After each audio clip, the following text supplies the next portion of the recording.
Hello. Sorry, I had a little problem here with YouTube not letting me take a picture. Just gonna wait for you guys to show. I'm sorry, this is annoying. Say hello when you're here. Hello, hello, who's here?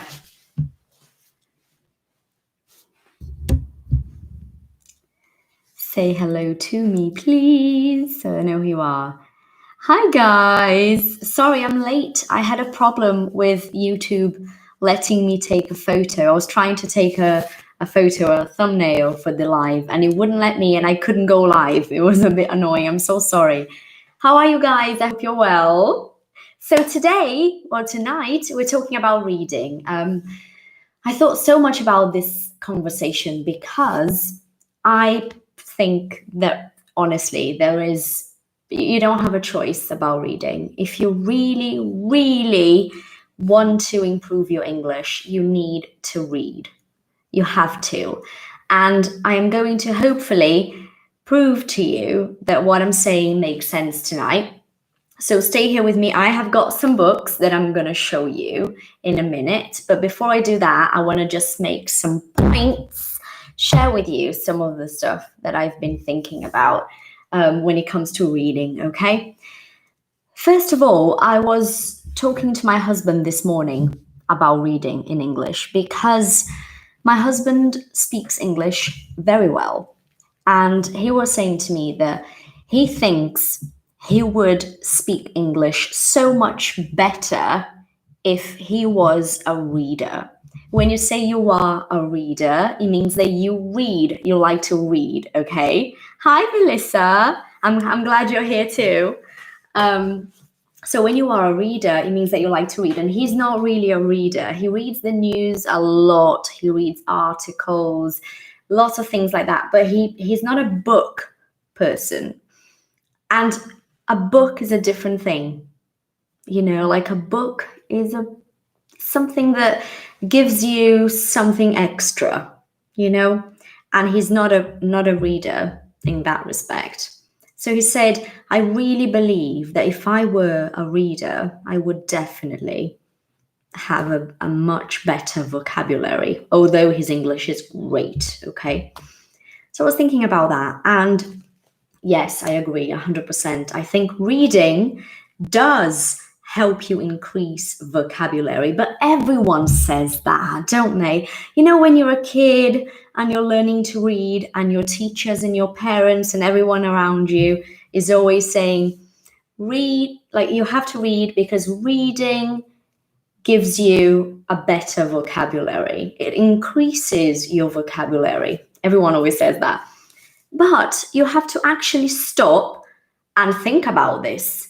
Because I am not the kind of person, I think you probably noticed this by now, I'm not the kind of person who's going to come here and just repeat what everyone says to you without thinking, without analyzing. No way.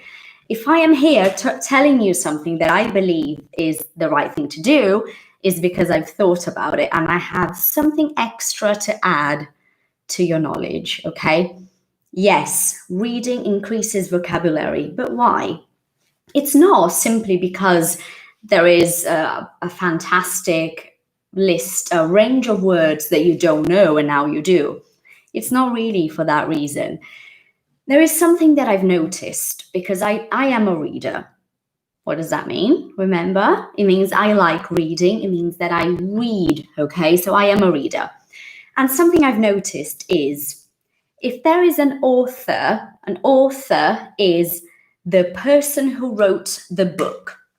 If there is an author that I like and I read more than one work by this author, more than one book, I notice a pattern of repetition of words. Whoa, Patricia, what are you talking about? Calm down, stay here. I'm going to explain that in a very simple way. A pattern of repetition is some words that this person keeps on using repeatedly. So I noticed that some authors love specific words, and so they use those words again and again and again. And through this repetition of words, you learn the words. Amazing, isn't it? And there is another side to this as well. I don't know if you've noticed this, but I have, and now you probably will.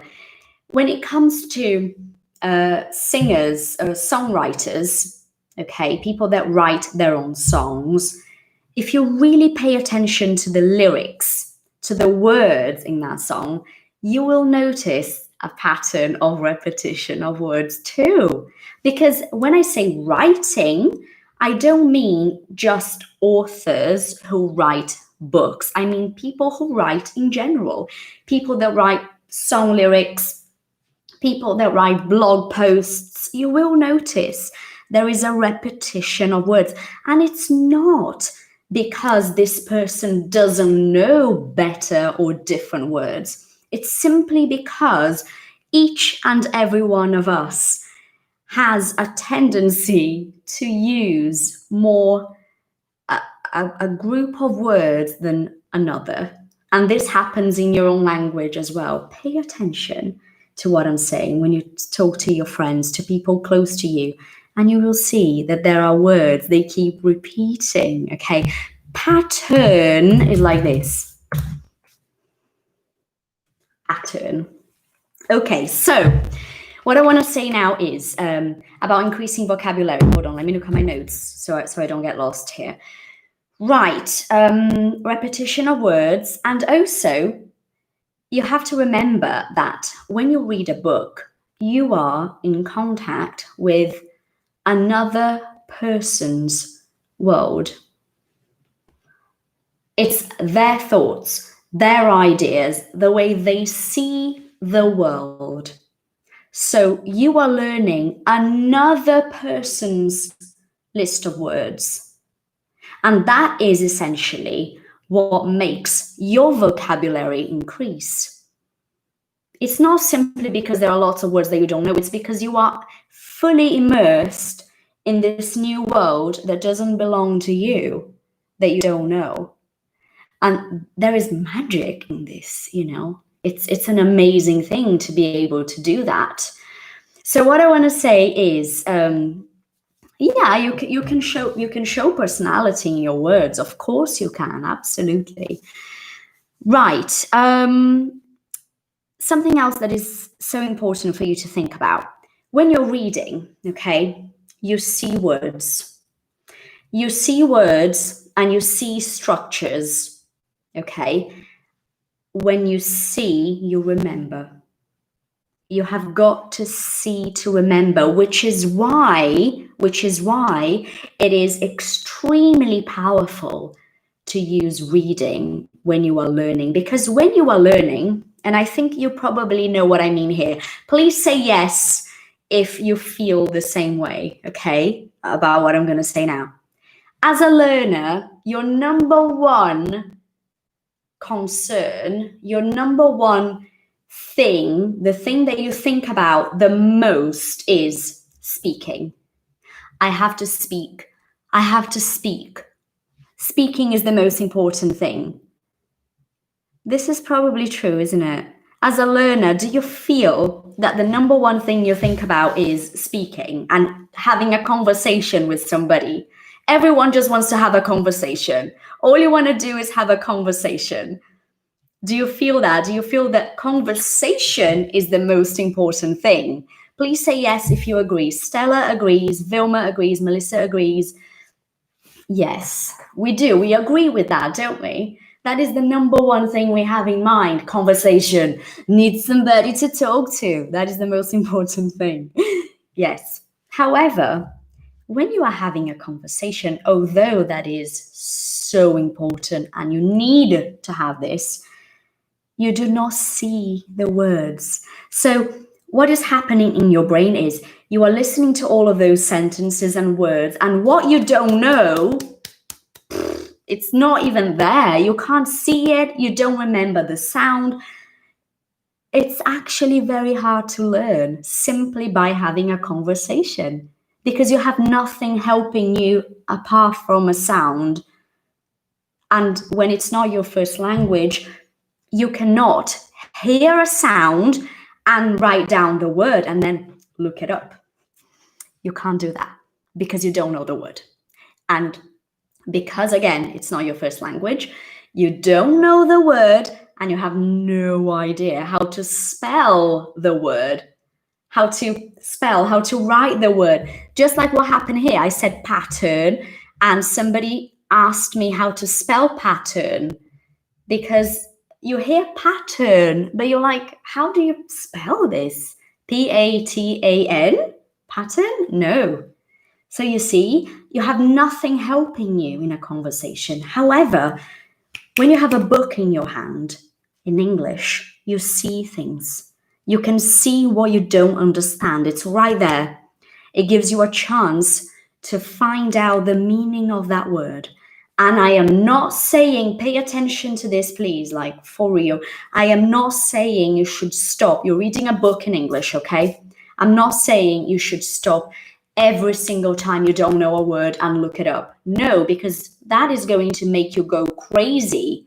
You're never going to finish the book. I'm saying when there is a word that keeps on showing up all the time, that's the word you look up. That's the word you need to understand. Okay, so that's what you need to pay attention to. You're going to look up, you're going to Google the meaning of the words that keep on showing up repeatedly. Not every word you don't understand. Got it? Okay. I was going to say something else and I completely forgot. Okay, I remember now because it's here. You see the word, you remember. I know there is a problem, obviously.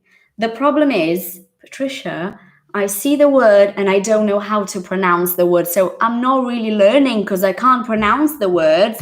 Yeah, that actually is a problem. So to really help you, if pronunciation is a problem to you and you don't feel comfortable with pronunciation, I recommend audiobooks, so the books that you can listen to and see together. So you see what they're saying and you're listening, which is great, okay?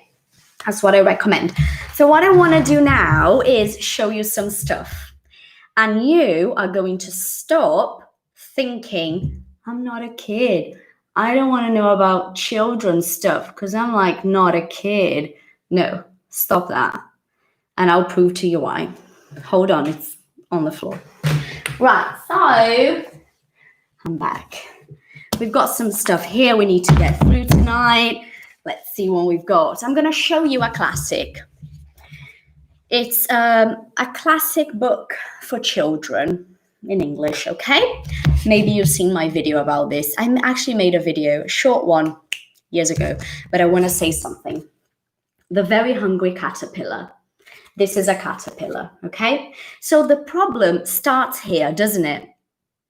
Because you understand the very hungry, but maybe you don't even know what a caterpillar is.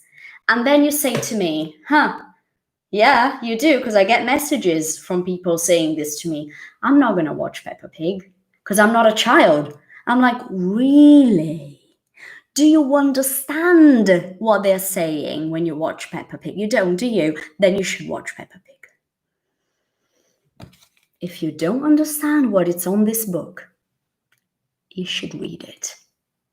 Because there's stuff here that you don't know.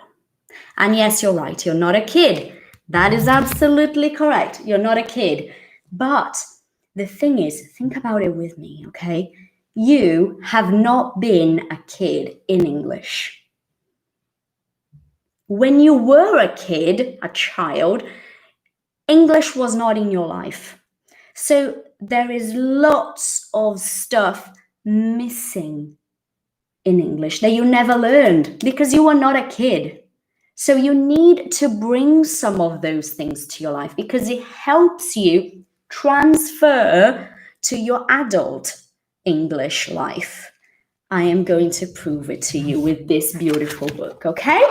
Look. Right.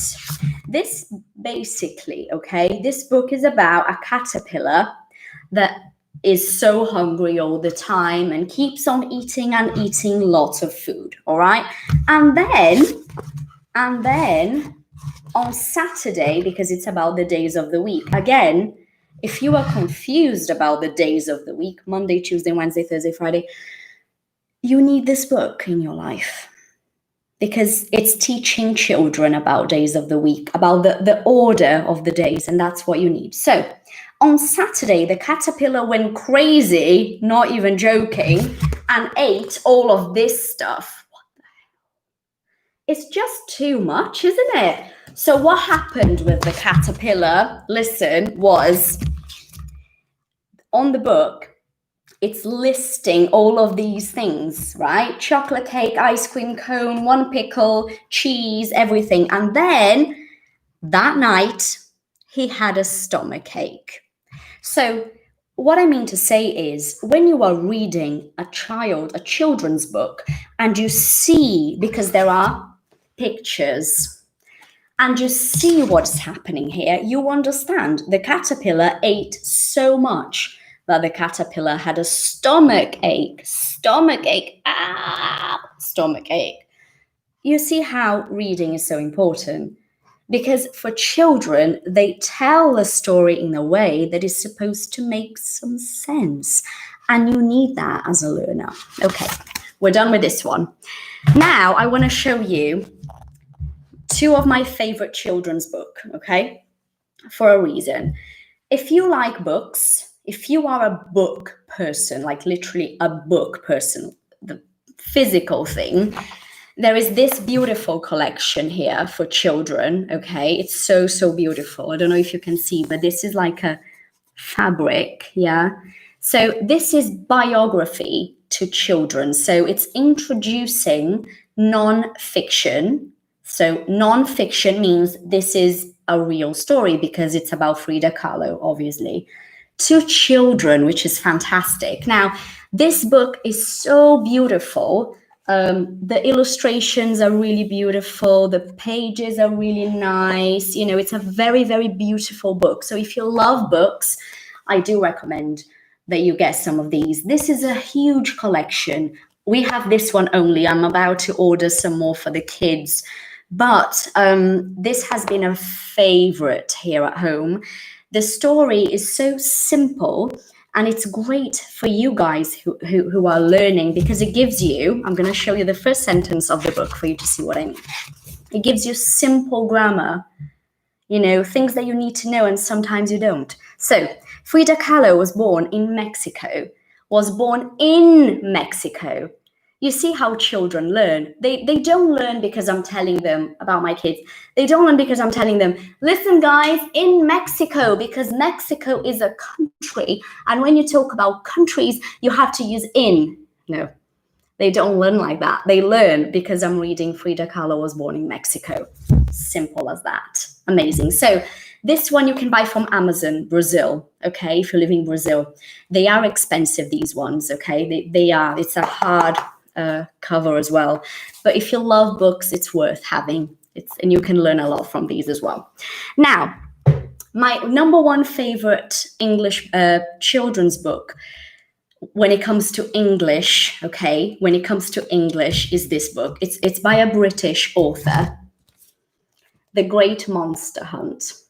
When you look at it, you think, whatever monster, I don't care about monsters.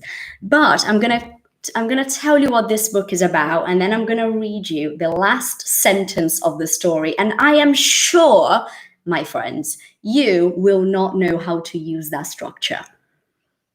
Not even kidding. Okay, this book is about animals coming together, okay, all the animals coming together to solve a mystery, okay, because Duck can hear a strange noise under her bed, and all the animals think it's a monster because it's this crazy noise, right? And they are coming together with this amazing plan to chase the monster, to take the monster and get rid of the monster and save Duck. Okay, so the whole story is about the animals coming together to save Duck. However, at the end of the story, unbelievable. At the end of the story, they realize it was not a monster. It was a tiny, very small, tiny mouse. A mouse under the bed, a tiny one on a baby bed, like a tiny little bed, snoring. Do you know what snoring is? When you snore, is the noise you make when you're sorry, it is a spoiler. I'm so sorry, guys. Please forgive me for this one. What was I saying? Snoring. So you're sleeping and you make noises like this. That's snoring. So the little tiny mouse is snoring under the bed and they think it's a monster. So I'm going to tell you the last sentence of the book, because every time I get to the last sentence, I actually want to cry with happiness because I think it's such an amazing sentence. Listen, okay? They just found out, look, all the animals, can you see? All the animals can see the tiny mouse here sleeping, okay? And so they say, we've just made a monster out of a mouse. And you didn't know this structure. I am sure of it. Or maybe you did, but you don't know how to use it. And it's a children's book. Exactly.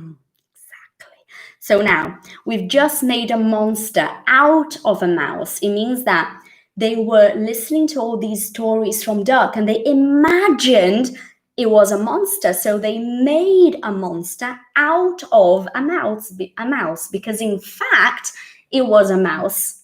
So it's like they transformed it in their imagination, they made something become bigger or different to what it really was.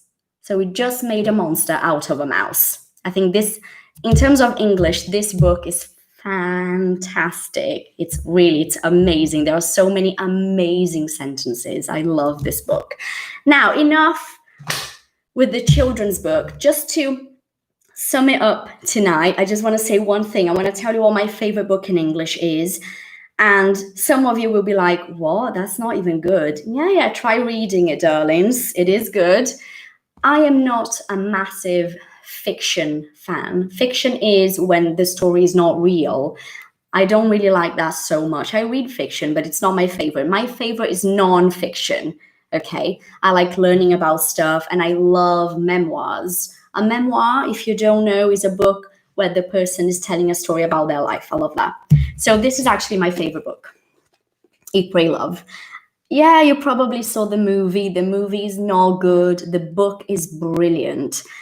I actually read this book 3 times already because I started reading about 12 years ago and I read 3 times in different times of my life. And for a few reasons, okay? It's not for the English in my case. It's because I just love the writing. I think the writing is so poetic. It's so beautiful. Every time I read it, I cry. Every time I read it, I laugh. Last time I read it was about 7 years ago. I would like to read it again, but I'm just probably going to wait for another couple of years because I really want to have a completely different take on this book when I read it again. I do recommend if you do like reading because it's an extremely inspiring and beautiful story and the writing is so great, okay? You will not understand every word, obviously, but I do recommend that you try. This author is not only a wonderful author, but also a fantastic human being. I am a huge fan of hers. So, darlings, thank you so much for joining me tonight. It's been a crazy live as always. I hope you enjoyed it. And I will see you all next week. Next week, I think I'm going to do 2 different lives. I'm going to do my normal live on Monday, as I always do, teaching you guys and giving you things to think about. And I will probably do a live more towards the end of the week, talking about 100 days, my course, because my students are finishing up tomorrow. They're finishing up the course tomorrow. Tyann is here, so she can say that. finishing up the course tomorrow, and we're going to start a new group of students on the 6th of July. So I'll probably be with you guys twice next week, talking about 100 days. Maybe you might have questions about it. I don't know. So let's see. Okay. Thank you so much for joining me. It's been lovely to see you tonight, and I'll be with you again on Monday, that's for sure. Thank you.